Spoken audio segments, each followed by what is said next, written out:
We've got time for a couple more callers here on Danny Bonaduce Life Coach. Here's Joe in Seattle. Hi, Joe in Seattle. Hey, Danny. How you doing this morning? What's up? Hey, I had a question. I've been divorced since '09. I have a parenting plan in effect. Now, my ex keeps breaking the parenting plan for my visitations and such. Basically, it's contempt of court, and I just want to know how I can get her into court and get this squared away where it doesn't keep happening. Well, let me just tell you, I'll tell you a super quick story, then I'm going to turn it over to Rick Jones, your expert from 1-800-DIVORCE, Goldberg Jones.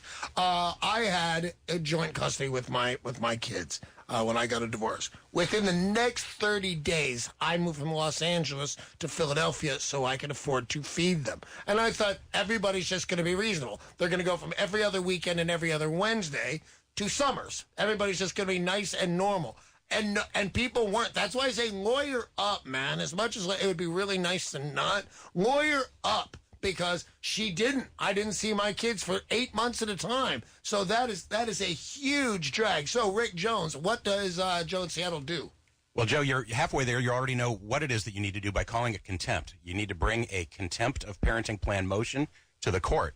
Now, the key, though, is you want to talk to an attorney beforehand to strategize to make sure that it's wrapped up to the court to make it a no-brainer decision, that it's obvious that she has an obligation that she didn't live up to. So there's some things to do even beforehand to make it, to increase the likelihood of success. Okay, and real quick, I find, and I'm sure men do it too, so don't get mad at me, but I find that some women are vindictive and will lie and say, here's the reason that I went into contempt, is because they're not safe around my ex-husband. What do you do then? You mean that's their response after the husband brings contempt action? Well, the court often sees through that because it looks retaliatory. That's what I say every time. Yeah. Every time I say that. Yeah. You know, judges are men, and they just go, or just guys, women too, and they just go, every chick seems to say that. Let's see some marks. Let's see some doctor's reports. So that's what he does. He goes and gets a lawyer, and he goes up for contempt. That's right. That's why we have Rick Jones. Rick Jones, I'd like to thank you very much.